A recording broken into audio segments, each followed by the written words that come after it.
ये जो मन है ना, ये भगवान ने इसकी रचना की है। इंद्रियाणाम मनश्चास्मि, कह रहे इंद्रियों में मैं मन हूं, और त्रिगुण माया का इसमें भरा हुआ पूरा पॉइजन जहर है। आप देखो मन छोड़ के गंदी बात में ही जाएगा, नहीं जाएगा। ये नहीं कि अच्छी बात में नहीं जाता, अच्छी बात में लगाओ तो लगेगा, और वो भी थोड़ी देर। और बुरी बात में लगाने की जरूरत नहीं, आराम से। इसका स्वभाव रचना ऐसी रची गई है। अब यही गेम रखा गया है कि अब इसकी गति को रोको, अंतर्मुख करो, भगवदाकार करो, तो तुम्हें इनाम मिलेगा, त्रिभुवन पर विजय प्राप्त कर लोगे। वो अद्भुत आनंद अंदर ही मिलेगा, किसी से कहने की जरूरत नहीं, आनंद मगन हो जाओगे। और उसी आनंद की खोज देखो, जब हमारा मन कहता है इस शरीर को भोग लें, इस वस्तु को भोग लें, अमुक, देखो सब अपने घर के जैसे बैठे हैं, क्या उसके भोगने के बाद मन को शांति मिलती है?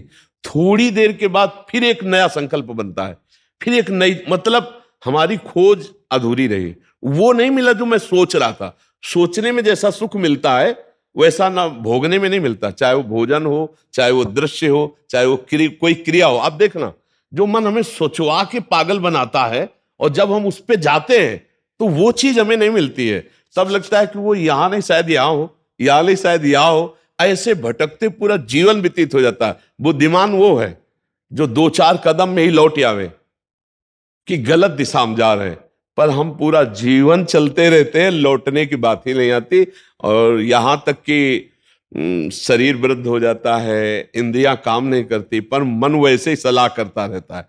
फिर भी नहीं सोच पाता कि चलो अब हुआ पूरा जीवन की शाम, अब तो राधा राधा जब कर अपना काम बना ले। लेकिन नहीं, बूढ़ा है फिर भी शराब पीता है, बूढ़ा है फिर भी गंदी बातें देखता है, बूढ़ा है फिर भी गंदी चेष्टाएं करता है, बूढ़ा है फिर भी नहीं सोच रहा कि मुझे मरना है और भगवत प्राप्ति का अब की उपाय कर लूं, इतना जीवन रह गया। ये क्या है? ये मन का केवल खेल है। वो अपने मन के गेम में फंस गया, निकल नहीं पा रहा है।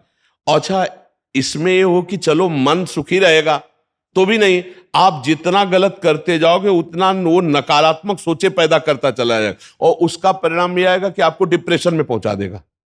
मतलब किसी भी तरह से ये चैन नहीं लेने देगा। तो इसको लाना तो भगवान की शरण में पड़ेगा, तभी शांति मिलेगी, तभी सुख। बहुत गंदा, बहुत गंदा, बहुत नीच है ये, और ये बहुत उत्तम है। ये अगर सही रास्ते को पा जाए तो दूसरे के लिए अपने प्राण दे सकता है, परहित के लिए अपने प्राण दे सकता है, ये भगवान से मिला सकता है, ये सब सुख दे सकता है। बस इसको गलत ढंग से जो प्रयोग होना शुरू हुआ है, इसका ये बंद कर दे, वही बहादुर है। देखो, विरक्त मार्ग एक अलग होता है, लेकिन गृहस्थी में तो एक धर्मपूर्वक विषय सेवन की मर्यादा है ना। तो आप धर्मपूर्वक देख लो, अगर आपको अपनी पत्नी में, अपने पति में सुख नहीं मिला तो विश्व में कहीं सुख नहीं मिलेगा, क्योंकि है नहीं। तो आपको सीमित हो जाना चाहिए ना, लेकिन ऐसा नहीं होता। हम धर्म विरुद्ध बढ़ते चले जाते हैं, जो हमारा पाप बनता जाता है और हम क्लेशित होते जाते हैं। इसलिए हमें लगता है बहुत अच्छे अभी सत्संग के प्रभाव पड़ रहे हैं, तो हम निकल चलें गंदी बातों से, हम निकल चलें इस माया के फसाव से। नहीं तो धोखा ही धोखा, पूरी जिंदगी व्यतीत हो जाती है। भोगते भोगते हर इंद्रियां सब नष्ट होती जा रही, फिर भी भोग इच्छा, ये है क्या? समझो ना, पूरा जीवन हमको बेवकूफ बनाया जा रहा है। गौर से देखो, पूरा जीवन नहीं बेवकूफ बनाया जा रहा। तो एक बार और देख लेते हैं, इसमें हमारा पूरा जीवन जा रहा है। सुख तो नहीं मिला, पर एक बार ऐसे देखते हैं, शायद इस पद्धति से देखते हैं, ऐसे भोजन बनाते हैं, ऐसे ये भोगते हैं, ऐसे ये देखते हैं, ऐसा फंसाव करके रोज हमको गिराता है, रोज हमको मन भ्रष्ट करता है। कभी नहीं कहता कि एक बार भगवान से मिलूं क्या, कभी उसका मन नहीं होता। इसको तो जबरदस्ती लगाना पड़ता है। इसको भगवान में लगाने के लिए भी भोगों का प्रलोभन देना होता है, तब ये भगवान में लगता है धीरे धीरे। ये भोगी मन भगवान में भी लगने के लिए तैयार, तो भोग के लिए देखो, भगवान को मना लोगे ना तो बढ़िया व्यवस्था बन जाएगी, चक जो चाहोगे सब हो जाएगा, जो चाहेंगे भगवान दे दे। बहुत मन बेवकूफ बनाता है, इसलिए हमें लगता है मन की बेवकूफी से बचना चाहिए। एक आया था भगतला, उसने कहा भगवान से मैं भजन करूंगा, सब करूंगा, लेकिन 1 लाख सुंदरियां स्त्रियां चाहिए। अब गजब का दिल है तेरा, गजब का दिल है यार। जिनके एक है ना, तो वो कभी कभी एकांत में ऐसे बैठ के बैठते हैं। तो इसीलिए मल की कहीं में मत रखो, बहुत बड़ा भूत है, ये परेशान कर देगा, नष्ट कर देगा। इसे सतमार्ग में लाओ, भगवत मार्ग में लाओ, तभी आनंद की। इसकी केवल चाल है, ये नहीं ये नहीं ये, वो है कहीं नहीं। पक्का समझ लीजिए। ये हमारे को भ्रम पैदा करता, कुछ नहीं, कुछ नहीं है। नाम जप करो, सत्संग करो, धर्म पूर्वक विषय भोगो, हम मना नहीं करते, एक उसे सीमा में रख के भोगो धर्म में, तो उससे क्या होगा, तुम्हें घृणा हो जाएगी। धर्म पूर्वक विषय भोगने से घृणा हो जाती है कि यार, और जो ये व्यसन करके और फिर इधर उधर मन, तो पाप के कारण बुद्धि ठीक निर्णय नहीं देती और बुढ़ापे तक पापाचरण, फिर दुर्गति को प्राप्त होते हैं। अभी समय है, अभी मन को समझा लो, मन को समझ, यही 5 भोग हैं, शब्द, स्पर्श, रूप, रस, गंध, इसी में मनुष्य फंसा है और इन्हीं भोगों से हमारी दुर्गति हो जाती है। बोलो अभी तक फाइनल में अगर बोला जाए तो अभी तक क्या है अपने पास, कोई अनुभव है क्या? बस एक ही है कि एक बार और चांस मिल जाए, बस किसी भी विषय का, मतलब किसी भी विषय का, मन में हर बार ये रहता कि अब की बार, लेकिन कभी अब की बार पूरी ही नहीं हुआ। तो इसको रोकना जरूरी है कि भजन, साधन, धर्म पूर्वक विषय सेवन और समाज की सेवा। कभी एक बार ऐसा करके देखना, कोई बूढ़ा ऐसा भूखा प्यासा फुटपाथ में पड़ा हो और उसको कभी अपने घर लाना, नहलाना, धुलाना, कपड़े पहनाना और भोजन पवाना, फिर वो जब तुम्हारी तरफ देखेगा तो तुम्हें जो सुख होगा वो जिंदगी में किसी भी भोग में नहीं मिला होगा। आप लिख लेना हमारी बात। कभी कोई बीमारी से तड़प रहा हो, किसी के सेवा का वहां कोई अवसर नहीं है और आप सेवा का अवसर देकर उसे आप स्वस्थ करो, आप अस्पताल ले जाओ, फिर जो आपको सुख मिलेगा हम आपको कैसे बताएं।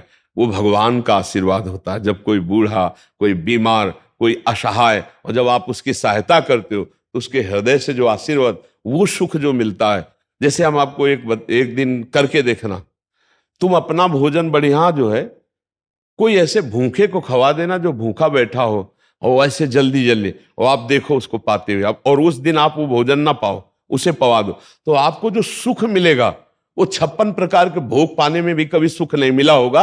वो सुख परहित करने से, दूसरे को सुख पहुंचाने से जो हृदय शीतल होता है वो कभी किसी से नहीं होता। इसलिए मानव जीवन के लिए मन को थोड़ा विरुद्ध जो चलने वाला है उसके विरुद्ध आप बनो, उसे सतमार्ग में लगाओ। अब देखो आजकल ऐसी बुद्धि बिगड़ गई कि अपने पूज्य माता पिता को ही बच्चे दुख दे रहे हैं, डंडा थप्पड़ मारना। क्या यार, आज के जवान अपने माता पिता के साथ ऐसा व्यवहार करते हैं। अगर थोड़ा भी अध्यात्म से जुड़े होते तो मुझे लगता है शायद ऐसा नहीं करते, नहीं ना। धर्म से जुड़े होते, अध्यात्म से जुड़े होते, ऐसे माता पिता तो भगवान होते हैं। उनकी आंखें नहीं, उनको नहलाओ धुलाओ, किसी मंदिर जाने की और जरूरत नहीं, उनको भोग लगाओ, उनको पवाओ, उनका जो आशीर्वाद है लोक परलोक तुम्हारा सब बना देगा। लेकिन जब अध्यात्म से नहीं जुड़े तो लगता है कौन इनको, तो हाँ, ये क्या है, ये है मन का वो पापी मन। देखो कैसे पाप कराता है, कैसे निगेटिव चलाता है कि अब ऐसे पुत्रों की क्या दुर्गति होगी। तो कभी अगर ऐसा अवसर किसी को मिले कि कोई फुटपाथ में ऐसे तड़प रहा हो, तो आपको जरूर लगेगा कि काहे को बोझा ले, लेकिन आप उसका अगर बोझा ले लिए तो भगवान तुम्हारा बोझा ले लेंगे। जन्म जन्मांतरों के पाप नष्ट हो जाते हैं जब ऐसे दीन दुखी आशीर्वाद देते ना, उसे भगवान का आशीर्वाद समझना। और जब माता पिता अंदर से साप देते ना कि भोगोगे, तो फिर भगवान भी नहीं टाल पाते, फिर भोगना पड़ता है। इसलिए धर्म से चलो, किसी का अपराध मत करो, गंदी बातों में मन को न जाने दो, खूब नाम जप करो, यही मनुष्य जीवन का लाभ लो। मनुष्य जीवन एक दिव्य जीवन है, इसका एक दिव्यता का लाभ है। यार देखो, अगर हम ना चाहे तो पूरी बाजार से निकल जाए कोई सामान, दुकान की आके हमारी लिपट थोड़ी जाती है।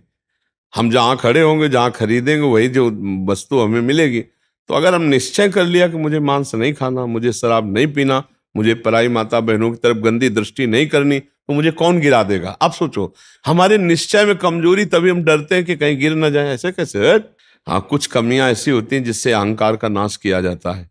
जैसे आवाज आता है ना कि हम जितेंद्री, हम ऐसे, हम ऐसे, और भगवान को अहंकार पसंद नहीं तो छोड़ देते हैं। देखो जितेंद्रियता करके, तब जब रोता है कि प्रभु मैं तो नीच किसी काबिल नहीं, तब भगवान फिर उठा लेते हैं। नाम जब करो तब मजबूत ब्रेक लग जाएगी। कोई कैसे गिरा सकता है? कैसे गिरा सकता है? नहीं गिरा सकता। बात मान ली, बस हो गया, हो गया। बात मानने से होता है। देखो, हमारी बात ना मानो, कंठी बंधवा लो, तिलक लगा लो, सब कर लो, कल्याण नहीं होगा। हमारी बात मान लो, कल्याण हो जाए। बात मानने का चेला होता है ये कोई सांसारिक थोड़ी कि भैया जैसे सांसारिक संबंध होते हैं ऐसे गुरु शिष्य का संबंध आज्ञा पालन से होता है। गलत नहीं करूंगा, जैसा कहोगे वैसा चलूंगा। अब आपने कह दिया, अब ये नाम जप करूंगा, बस हो गई बात। बात यह है कि हमको अब महत्व तो कर लेना है। अरे बोले ऐसे कह दिया था सिया राम राम राम जपो, तो गुरु मंत्र तो मिला नहीं। तो कभी गुरु मंत्र मिल भी जाएगा तो लाभ नहीं मिल पाएगा, क्योंकि आपको संत वचन गुरु के वचन पर विश्वास ही नहीं हुआ। गुरु के वचन प्रतीति न जेहि, फिर स्वप्न में भी लाभ नहीं मिल। मान लिया हो गया हमारा सब कुछ, अब हम राम राम जप करेंगे, अच्छे आचरण से चलेंगे तो यही नाम आपको बल दे देगा। जो आप कहते हो ना कि ऐसा बल कैसे आए, इसी नाम से आता है बल। माया पर जीतने का जो बल है वो भगवान की कृपा से, उनके नाम बल से आता है। देखो नाम में इतनी सामर्थ्य, भगवान को अधीन कर लिया। सुमीर पवन सुत पावन नामो अपने बस कर राखे, फिर और क्या, काम क्रोध को जीत लो तो कौन बड़ी बात। भगवान अजित जीत गए। भगवान कह रहे प्रति उपकार करो का तोरा, सन्मुख हो न सकत मन मोरा, तुम संतात उरिन मैं नाही। नाम जप करते हुए समाज सेवा, भगवत सेवा, माता पिता की सेवा, बस इससे बढ़िया वो साधना क्या है। अब बढ़िया गंगा जी से कपड़ा धो के लाए और फिर नाली में डुबो दिए तो फिर गड़बड़ हो जाएगा। नहीं, मानव दे थोड़ा विवेक है, धर्म से विषय सेवन करो, पापाचरण करोगे तो फिर वहीं पहुंच जाओगे, नरक हो जाए। कर्मों की बड़ी गति है, इसलिए नाम जप कर लो और ये जीवन सार्थक। अच्छा, नाम जपने में सबसे बढ़िया बात ये कि इसमें हम बैठने की बात नहीं करें कि आप पद्मासन लगा के बैठो। हम कहे दिन भर काम करो, राम राम राम राम, अंदर से राम राम चल रहा, फावड़ा चला, राधा राधा राधा राधा, हर काम होता रहेगा। जब युद्ध हो सकता है मामुनिस्मर युद्ध से, तो युद्ध से खतरनाक कोई काम तो है नहीं। दूसरे की गर्दन काट ली, अपनी गर्दन बचानी युद्ध में, और भगवान अर्जुन को कह रहे मेरा स्मरण करते हुए युद्ध कर, तो इसका मतलब भगवत नाम जप करते हुए सब काम हो सकता है। ठीक है, तुम नाम जप करो और अच्छे बनो, इसी जन्म में भगवान को प्राप्त किया जाए, भगवान की स्मृति में डूबा जाए। अगर आपने भगवत प्राप्ति का कार्य इस जन्म में पूरा नहीं किया तो पहला दंड आपको मिलेगा बिना किसी कर्म के, इस बात का कि आपने भगवत प्राप्ति क्यों नहीं की, आपको चांस दिया गया। जैसे बहुत सरलता से हम समझाते हैं कि जैसे हम आपको विदेश भेजें सरकारी, भारत के संविधान के अनुसार, आप भारतीय काम कीजिए, जाकर भारत के लिए आप ये काम कीजिए, और आप वहां जाकर जाने के लिए तैयार हो कि हमें वहां गाड़ी मिलना चाहिए, बंगला मिलना चाहिए, हमारी सारी व्यवस्था होनी चाहिए, तो सब व्यवस्था भारत सरकार ने कर दी। आप 20 वर्ष वहां रहे, आपको वापस बुलाया गया, आप जिस काम के लिए भारतीय संविधान के काम के लिए गए थे वो काम बिल्कुल नहीं किया, खूब बच्चा पैदा किए, पढ़ाया लिखाया और ब्याह और सब काम किए। अब आप बोलो भारत सरकार आपको दंड देगी कि नहीं देगी? तो देगी ना, क्योंकि आप प्रधान कार्य के लिए ही सुविधा आपको सारी दी गई थी। तो मानव देह केवल संस्कृति मांझ बरियाई के पायो, जो मानुष देह वृथा कत डारत, संस्कृति के चक्र को रोककर भगवान ने कबहू करि करुणा नर देहि, देत ईश बिनु हेतु सनेहि, बिना किसी कर्म के अहेतु की कृपा करके आपको मानव दे दी कि जाओ नर्तन कर फल विषय न भाई, भजी राम सब काम बिहाई, साधन धाम मोक्ष कर द्वारा, पाई न जे परलोक संभारा, सो परत न दुख पावई, सिर धुनि धुनि पछताए, काले कर्मय ईश्वर मिथ्या दोष लगाए। तो भाई का हमारा भाग्य नहीं था, हमारा भाग्य से भजन नहीं होता, भजन से भाग्य बनाएंगे हम, भजन से हम पूर्व कर्मों को मिटाएंगे, भजन से हम भगवत प्राप्ति करेंगे। जो न तरय भवसागर असमाज नर पाए, स्वति निंदक मंदमति आत्महनन गति जाए। वो आत्महत्यारे की गति को प्राप्त होता है केवल इस बात के लिए कि तुम्हें मनुष्य शरीर मिला, सारी सुविधाएं दी गई, लेकिन तुमने अपना काम नहीं बनाया।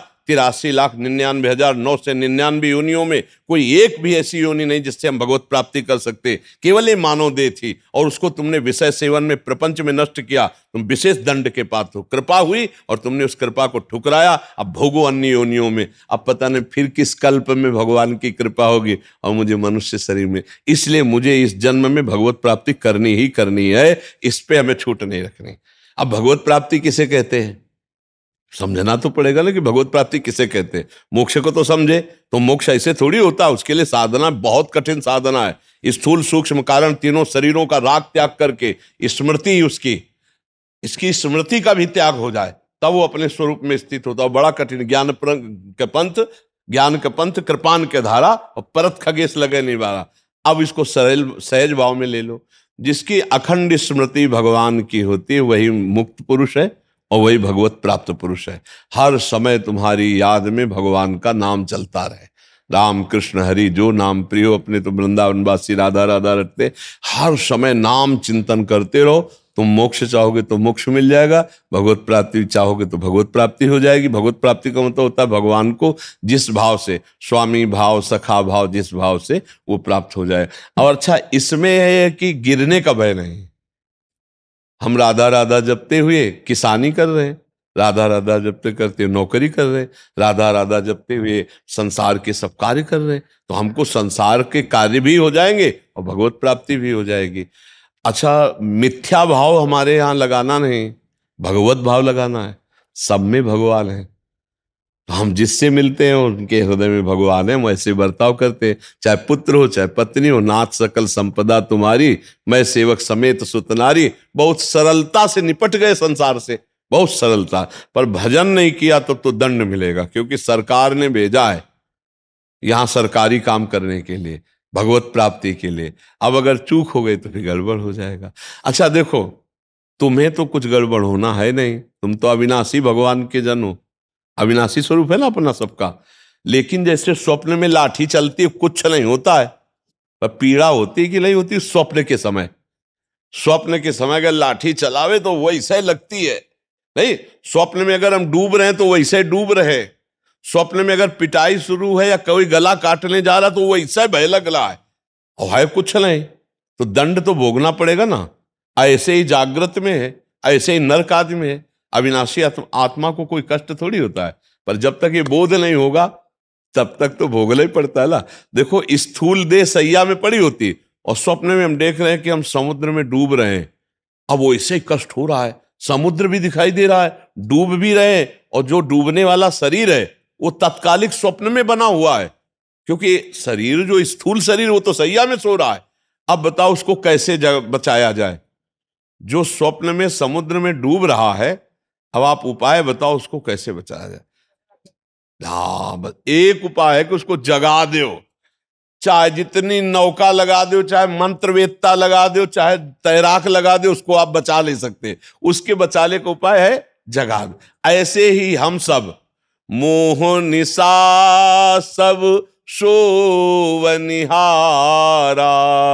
देखे स्वप्न अनेक प्रकारा, यही जग जामिनी जागे जोगी, परमारथी प्रपंच वियोगी, जाने सुत वही जीव जग जागा, जब सब विषय विलास विरागा।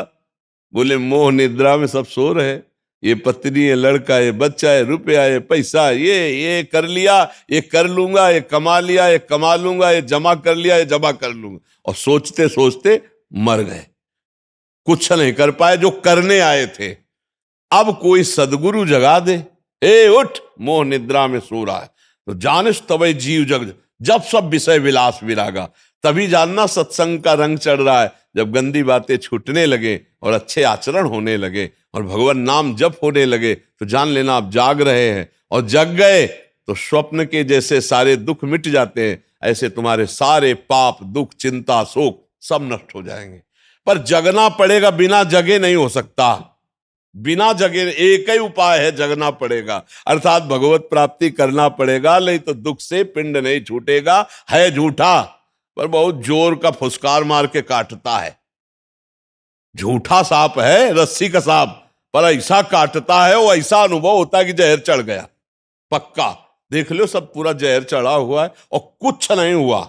आत्म तत्व को ना कभी फर्क पड़ा था, ना पड़ रहा है और ना पड़ेगा। पर भैया ये स्वप्न है, बड़ा दीर्घ स्वप्न है, इससे जगो, उमा कहूं मैं अनुभव अपना, और सत हरि भजल, और जगत सब सपने में हो। ना कोई माता था, ना कोई पिता था, ना है और ना रहेगा। ऐसे ये रूप एक दिन नहीं दिखाई देगा, लाख उपाय कर लेना, मिट्टी में मिल जाएगा, खत्म खेल। ना पहले था ना बाद में रहेगा, बीच में प्रवचन कर रहा है, इसका क्या भरोसा। स्वप्निक है।